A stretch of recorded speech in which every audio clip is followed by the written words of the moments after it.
السلام علیکم۔ مزید ناولز کے لیے ہمارے چینل کو سبسکرائب کر لیں۔ آج بہت دنوں بعد طلال احمد ناشتے کی میز پر موجود تھے اور ناشتے کے ساتھ ساتھ اخبار پر بھی گزشتہ روز ہونے والی مخالفین کی پریس کانفرنس پڑھ رہے تھے۔ آفس کیسا جا رہا ہے دائم؟ انہوں نے خاموشی سے ناشتہ کرتے ہوئے دائم کو مخاطب کیا۔ دائم: جی ڈیڈی، آپ نے کچھ کہا؟ میں نے پوچھا ہے آفس کیسا جا رہا ہے؟ کوئی پرابلم تو نہیں؟ کیا پروگریس ہے؟ میرے خیال میں تو A1 ہے۔ باقی پروگریس آپ خود دیکھیے گا آ کر۔ ہاں، چکر لگاتا ہوں میں۔ آج کافی دن ہو گئے ہیں، بہت کام پینڈنگ ہے۔ آج کچھ مصروفیت کم ہے، لگے ہاتھوں ایک دو اور کام بھی نپٹا لیتا ہوں۔ Okay, as you like. کتنے % چانس ہے جیتنے کے؟ اس بار تو جیت ہماری ہی ہوگی۔ مخالفین کا حال تم دیکھ چکے ہو۔ اس بار حکومت بدل جائے گی۔ پبلک سپورٹ ہی سب سے زیادہ چاہیے، وہ آلریڈی ہمارے ساتھ ہے۔ دیٹس گڈ، پھر تو آپ کی ایک سیٹ پکی ہے۔ آج کل میڈیا میں بہت آزاد ہو چکا ہے، چھوٹی سی بات کا بھی ایشو بن جاتا ہے، ہر قدم پھونک پھونک کر رکھنا پڑتا ہے۔ تم ایسا کرو، آفس کی سیکیورٹی بڑھا دو، جتنی بھی اہم فائلز ہیں، وہ جو پروجیکٹس ہمارے انڈر ہیں، سب کی فائل بینک میں رکھوا دو۔ خود بھی احتیاط برتو، بغیر سیکیورٹی کے ہرگز باہر مت نکلنا۔ ان دنوں مخالفین سب سے زیادہ بزنس اور فیملی کو ہی نقصان پہنچاتے ہیں۔ آفس میں کیش بالکل نہیں رکھنا، کچھ بینک میں جمع کروا دو، باقی سارا گھر میں رکھو۔ تنازعات بڑھ چکے ہیں، کبھی بھی کچھ بھی ہو سکتا ہے۔ اوکے ڈیڈی، بلکہ تم مینیجر سے کہو آج ہی ساری فائل اکٹھی کر صرف سافٹ کا پیپرز اپنے پاس رکھو۔ ایک دو کام نپٹا لوں پھر لگاتا ہوں چکر۔ کسی بھی پارٹی کے بندے کو آفس میں گھسنے نہیں دینا، اربوں کی مالیت کا سامان ہے وہاں۔ آج کل یہ لوگ بہت اوچھی حرکتوں پر اتر آئے ہیں، سو بی کیئرفلی۔ ٹھیک ہے ڈیڈی، پھر میں ابھی نکلتا ہوں، آپ کے آنے تک سب کچھ کمپلیٹ کر لوں گا۔ ہاں ضرور، میں بھی 12 بجے تک آتا ہوں، تب تک سب کچھ ہینڈل کرو۔ وہ سر ہلاتا ہوا کی چین اٹھا کر باہر کی طرف بڑھ گیا۔ ان الیکشن کی وجہ سے تو میری سوشل لائف بالکل ختم ہو گئی ہے، جلدی سے ہو جائیں تو جان چھوٹے، گھر میں رہ کر بور ہو گئی ہوں۔ طلال کی ہدایت کی وجہ سے سارا بھی بغیر ضرورت باہر نہیں نکلتی تھی۔ بس کچھ دن رہ گئے ہیں، پھر سب کچھ نارمل ہو جائے گا۔ آپ لوگوں پر کوئی آنچ بھی آئے میں برداشت نہیں کر سکتا، اسی لیے احتیاط برت رہا ہوں۔ سارم نے تو غلطی کر لی، پاکستان آ کر سارا دن گھر میں بور ہوتا رہتا ہے۔ ہاں بس کچھ دن تک سارم کی سیٹ بھی کنفرم کرواتا ہوں، اس کی بھی اسٹڈی کا خرچ ہو رہا ہوگا۔ ویسے دائم کو آفس بھیجنے کا خیال بہت زبردست تھا، اسے آفس میں دلچسپی لیتے دیکھ کر اب میں پرسکون ہو گیا ہوں۔ وہ لابلائی ضرور ہے مگر غیر ذمہ دار نہیں۔ ہاں اب تو وہ آفس اور گھر کے درمیان کھل چکر بنا ہوا ہے، سر گھسانے کی بھی فرصت نہیں ہے۔ اچھا ہے اس کا یہی شیڈول رہے۔ سارا بھی ان کی ہاں میں ہاں ملائی۔ کچھ دیر تک وہ ان کے ساتھ گھریلو معاملات ڈسکس کرتی رہیں۔ چلیں آج تھوڑا سا فری ہوں، ایک بار اپائنٹمنٹ کا بھی جائزہ لے لوں، پھر آفس بھی جانا ہے، کل سے تو برڈن اور زیادہ ہو جائے گا، آج ہی سارے کام ختم کرتا ہوں۔ طلال تیار ہوتے اپنے کمرے کی طرف بڑھ گئے۔ شام تک اماں کو ہوش آ چکا تھا مگر ان کے لبوں پر فکر لگ گیا تھا، وہ خاموشی سے ہر ایک کی صورت دیکھ رہی تھی۔ یا تو پھر عدن گھر آ جائے گی یا پھر میر عالم کے گھر سے کسی بندے کو صبح کا سورج نصیب نہیں ہوگا۔ عبداللہ نے میگزین گولیوں سے فل کر جیب میں رکھا، آنکھیں سرخ انگارہ ہو رہی تھیں۔ مجھے روکیے گا مت ابا، اپنی عزت سے بڑھ کر مجھے کچھ بھی عزیز نہیں، جان بھی نہیں۔ نواب عالم بالکل ساکت تھے، وہ تو سوچ بھی نہیں سکتے تھے بھتیجا اتنی کمینی حرکت پر اتر آئے گا۔ رک جا عبداللہ، وہ 2 قدم ہی بڑھا تھا کہ اماں کی آواز پر اس نے سختی سے آنکھیں بند کر لیں۔ جوش سے نہیں ہوش سے کام لو، میری بچی اس کے پاس ہے۔ اماں ٹھیک کہہ رہی ہیں بھائی، ہمیں جذبات کی بجائے عقل سے کام لینا چاہیے۔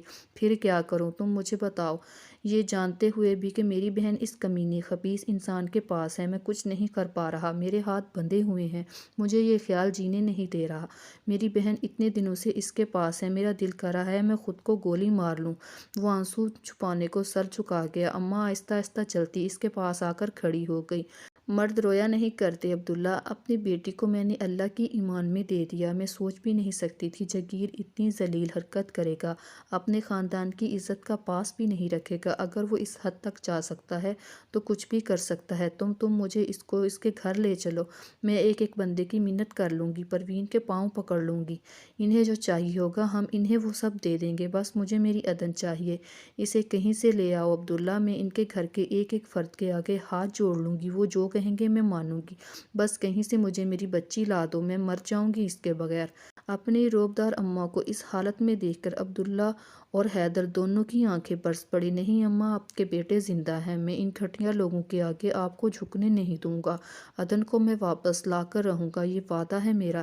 نہیں، تم جہانگیر کو کچھ نہیں کہو گے، وہ ہمارے کیے کا بدلہ میری معصوم بچی سے لے گا، تم بس مجھے اس کے گھر لے چلو۔ عبداللہ، میر عالم کو فون کرو، اسے کہو مجھے آ کر ملے، ابھی اور اسی وقت۔ بابا نے ٹھنڈے لہجے میں عبداللہ سے کہا۔ اس نے فوراً باپ کے حکم کی تکمیل کی۔ نواب عالم اٹھ کر مردانے کی طرف چلے گئے۔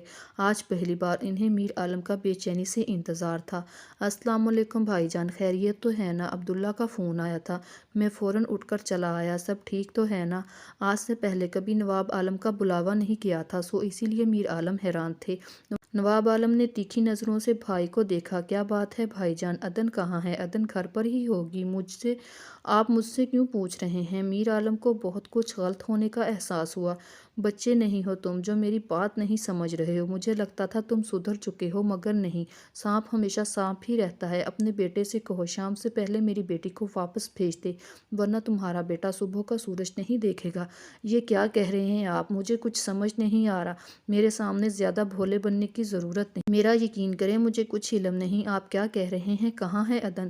انہیں پہلی بار لگا میر عالم سچ بول رہے ہیں، حالانکہ مجھے تمہاری بات پر یقین نہیں، پھر بھی سن لو، میری بیٹی ایک ماہ سے گھر سے غائب ہے، اور آج جہانگیر آیا تھا میرے پاس یہ اطلاع دینے، عدن کو اس نے اغوا کیا ہے۔ میں جانتا ہوں کمینگی تم لوگوں میں کوٹ کوٹ کر بھری ہے، مگر تمہاری اولاد تم سے بھی 4 ہاتھ آگے ہوگی، اس کا اندازہ نہیں تھا۔ میر عالم صدمے سے کنگ ہو گئے، یہ کیسے ہو سکتا ہے؟ جہانگیر اتنا کیسے گر سکتا ہے؟ وہ یہی 2 فقرات دہراتے ہوئے اٹھ کر چلے گئے۔ تمہارا بیٹا یہ چاند چڑھائے گا، میری بھتیجی کو اٹھوائے گا، تم نے یہ کیا سوچا میں تمہیں زندہ چھوڑ دوں گا؟ بتا کہاں ہے وہ؟ چھپایا ہے اس نے میری بھتیجی کو، یہ نہ کہنا تم نہیں جانتی ہو، ہر کام وہ تمہاری شہ پر کرتا ہے، بتا کہاں ہے عدن؟ میر عالم نے آتے ہی بیوی کو صحن میں گھسیٹ لیا۔ تم اس منحوس کی وجہ سے میرے پر ہاتھ اٹھاؤ گے، میں زبان کاٹ دوں گا تمہاری، اگر آئندہ میرے بھائی یا ان کے بچوں کے بارے میں کچھ کہا۔ بذات عورت تم نے اجاڑ دیا میرا گھر، مجھے میرے بھائی سے دور کر دیا، میری اولاد کو میرے خلاف کر دیا، میں تمہیں زندہ نہیں چھوڑوں گا۔ جہانگیر گھر آیا تو ابا کو غصے سے پاگل ہوتے اماں کو پیٹتے دیکھا۔ یہ کیا کر رہے ہیں آپ؟ دماغ خراب ہو گیا ہے کیا؟ بتا کہاں ہے میری بیٹی، کہاں چھپایا ہے تو نے عدن کو؟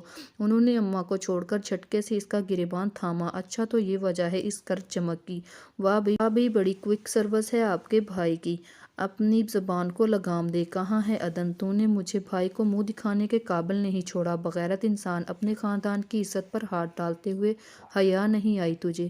میں مر کیوں نہیں گیا اپنے بھائی کو اس حالت میں دیکھ کر؟ میر عالم روتے ہوئے چارپائی پر بیٹھ گئے۔ جس اولاد کے لیے سب کچھ کیا، آج اس اولاد نے انہیں کس کنارے سے لگا دیا تھا؟ بڑے ہول اٹھ رہے ہیں آج بھائی کے لیے، بھول گئے کیا کیا کیا تھا انہوں نے؟ منہ بند کر لے اپنا، کچھ غلط نہیں کیا تھا انہوں نے، تم لوگ اسی قابل تھے۔ بتا کہاں ہے عدن؟ نہیں بتایا تو کیا کر لیں گے آپ؟ اگر تو نے مجھے اس کا نہ بتایا تو میں کھڑے کھڑے تیری ماں کو طلاق دے دوں گا۔ جہانگیر نے دہل کر باپ کو دیکھا، دماغ تو نہیں ہل گیا؟ کیا بول رہے ہیں؟ کچھ پتہ بھی ہے؟ وے بتا دے اس کو، کیوں ماں کو اس عمر میں گھر سے نکلوائے گا؟ وے آ دیکھ، میں تیرے آگے ہاتھ جوڑتی ہوں، بتا دے اس کو کہاں ہے وہ؟ پروین، میں تجھے طلاق دیتا ہوں۔ ماں وہیں گر گئی۔ پروین، میں تجھے طلاق دیتا ہوں۔ رک جائیں ابا، میں آپ کو بتاتا ہوں، میں اسے کوٹھے پر بیچ آیا تھا، انہیں نہیں برداشت ہوا مجھ سے کہ وہ میرے علاوہ کسی اور کی ہو جائے، انتقام نے مجھے اندھا کر دیا تھا، میں نے نواب عالم کو منہ کے بل گرانا چاہتا تھا، مجھے نہیں پتا نہیں کیا ہوا ابا، میں کیوں بیچ آیا اس کو، اس کا کوئی قصور بھی نہیں تھا، پھر بھی میں نے کیوں؟ ابا یہ سنتے ہی زمین پر گر گئے، انہیں اگلا سانس لینا بھی نصیب نہیں ہوا۔ اسے یہاں پر قید ہوئے 1 ہفتے سے زیادہ ہو چکا تھا۔ گویا کہ پہلے والا خوف میں اب کمی آ گئی تھی، مگر تنہائی اور سناٹے کی وحشت کسی طور پر کم نہیں ہوتی تھی۔ وہ سارا دن خاموشی سے بیٹھی دیواروں کو تکتی رہتی۔ کیا ساری زندگی وہ ادھر ہی گزار دے گی؟ اس نے مجھے یہاں چھوڑنے کے بعد ایک بار بھی خبر نہیں لی میں جی رہی ہوں یا مر گئی، مگر اسے کیا، وہ میرا کیا لگتا ہے جو مجھے پوچھنے کو آئے گا؟ سارا دن وہ ایک ہی پوزیشن میں بیٹھی رہتی۔ جب بالکل ہمت جواب دے جاتی تو مجبوراً کچن کا رخ کرنا پڑتا۔ آخر کب تک زندگی قید میں گزرے گی؟ کیا کیا قیامتیں ٹوٹیں گی؟ گھر والوں پر، کیا وہ مجھے قبول کر لیں گے؟ ہاں، ان سب کو مجھ پر یقین ہے۔ وہ تو جانتے بھی نہیں ہوں گے یہ حرکت کس نے کی ہے۔ کیا بیتے گی بابا پر جب انہیں پتہ چلے گا؟ اب وہ ہال صوفے پر پاؤں اوپر کیے ایک ہی نکتے کو سوچ رہی تھی جب ہال کے دروازے سے لاک کھلنے کی آواز آئی۔ وہ ایک دم صوفے پر اچھلی۔ یہ کون آ گیا؟ وہ تو کہہ رہا تھا یہاں پر کوئی نہیں آئے گا، تو یہ کون کھو رہا ہے دروازہ؟ اس سے پہلے وہ بھاگ کر کمرے میں چھپ جاتی، کوئی بڑے ٹھاٹ سے دروازہ کھولتا ہوا اندر آ گیا۔ وہ جو کوئی بھی تھا اسے دیکھ کر وہیں چمکیا، آنکھوں میں پہلے الجھن بھری، پھر بے یقینی اور آخر میں غصے سے رگیں تن گئی۔ کون ہو تم؟ اور یہاں کیا کر رہی ہو؟ آدم تو کاٹو۔ بدن میں لہو نہیں کہ مصدقے میں ہو گئی، زبان بالکل کنگ ہو گئی تھی۔ میں کیا پوچھ رہا ہوں تم سے؟ کون ہو تم؟ یہاں کیسی آئی؟ کون لایا ہے تمہیں یہاں؟ وہ کانپتے ہوئے اٹھ کر دور جا کر کھڑی ہوئی۔ زبان نہیں ہے کیا منہ میں؟ کیسے آئی ہو یہاں پر؟ مگر بجائے جواب دینے کے اس کے آنسو گرنے لگے۔ بند کرو اپنا یہ رونا۔ دائم لایا ہے کیا تمہیں؟ اس کے ساتھ آئی ہو یہاں؟ جی۔ انہوں نے اونچی آواز میں دائم کو گالی دی۔ کب سے ہو یہاں پر؟ مگر اس کے آگے اس نے کوئی جواب نہ دیا۔ وہ تو خوفزدہ انداز میں اس سوٹڑ پوٹڑ شخص کو دیکھ رہی تھی جو مہذب انداز میں گالیاں دیتے ہوئے کسی کو فون کر رہا تھا۔ السلام علیکم ڈیڈی، میں آپ ہی کا انتظار کر رہا تھا۔ کب تک آئیں گے آپ؟ دائم نے موبائل پر ڈیڈی کی کال ریسیو کرتے ہوئے پوچھا۔ ہیلو ڈیڈی، کیا بات ہے؟ آپ بول کیوں نہیں رہے؟ 10 منٹ کے اندر اندر اپنے اپارٹمنٹ پر پہنچو۔ جی، کیا کہا آپ نے؟ وہ بے ساختہ سیٹ سے اٹھ کھڑا ہوا۔ اونچا سننے لگے ہو کیا؟ 10 منٹ کے اندر اندر فلیٹ پر پہنچو۔ مگر آپ وہاں کیا کر رہے ہیں؟ تمہاری بہن سے ملنے آیا تھا یہاں۔ اگر 10 منٹ میں نہ پہنچے تو حال دیکھ لینا اپنا۔ پاؤں کے نیچے سے زمین نکل گئی۔ طلال نے فون بند کر دیا اور اسے لگا جیسے آفس کی چھت اس کے سر پر آ گری ہو۔ وہ بے اختیار چکرا گیا، کی چین اٹھاتے ہوئے اندھا دھند دروازے کی طرف بھاگا۔ او خدایا، یہ کیا ہو گیا؟ فل سپیڈ میں گاڑی دوڑاتے ہوئے 3 بار ایکسیڈنٹ ہوتے ہوتے بچا۔ اس کی گاڑی سے بچتا ہر پاکستانی اسے 100 گالیاں اور کوسے سے نواز رہا تھا۔ او شٹ! ٹریفک سگنل پر ریڈ لائٹ دیکھتے ہی اس نے زور سے اسٹیئرنگ پر ہاتھ مارا۔ ڈیڈی کیسے پہنچ گئے وہاں؟ او مائی گاڈ! اب کیا ہوگا؟ ایک سیکنڈ میں اس کے دماغ میں لاہے عمل ترتیب دے دیا۔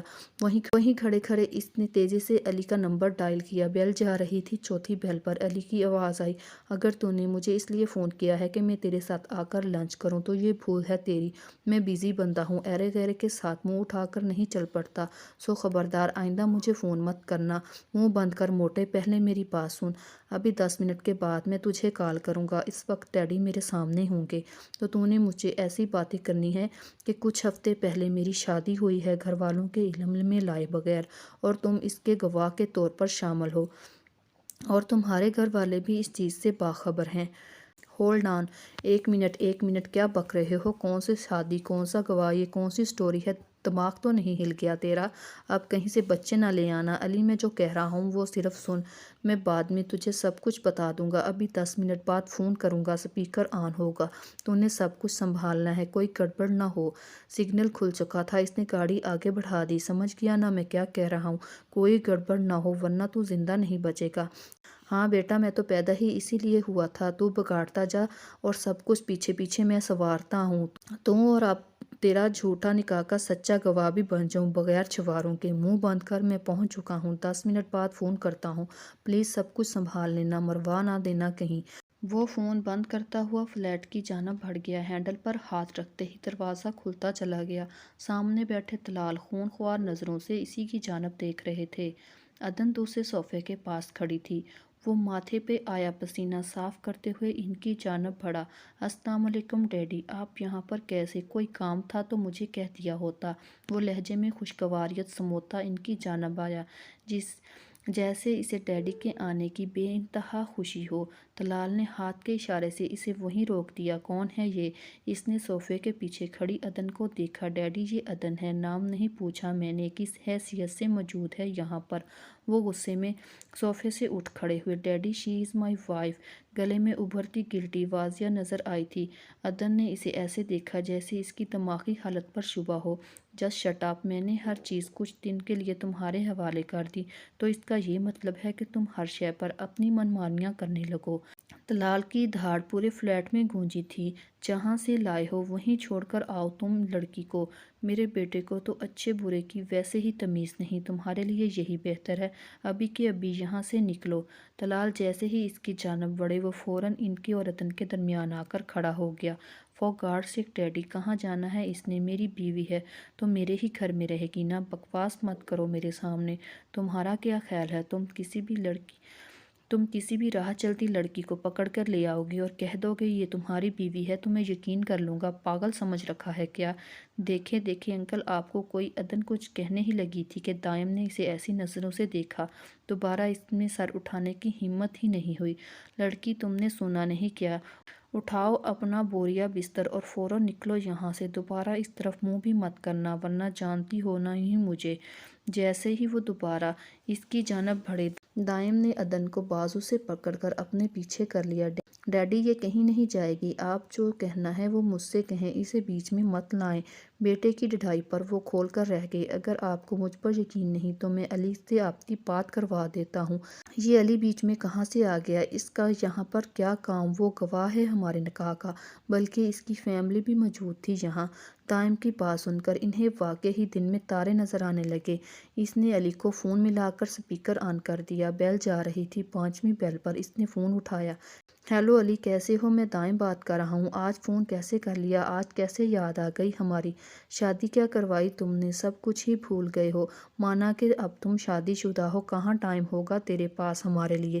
مگر تھوڑی سی شرم بھی ہوتی ہے بندے میں، اتنی آسانی سے تو مجھے بھول گیا؟ نہیں یار، بس آج کل مصروفیت زیادہ تھی، ان فیکٹ آج ہی میں تجھ سے ملنے آنا چاہتا تھا۔ ہرگز بھی نہیں، امی تم دونوں کو ڈنر پر انوائٹ کرنا چاہتی ہے، اس لیے پہلے آ کر میرا ڈبل خرچہ کروانے کی کوئی ضرورت نہیں، بھابھی کو ساتھ لے کر ڈنر پر ہی آنا۔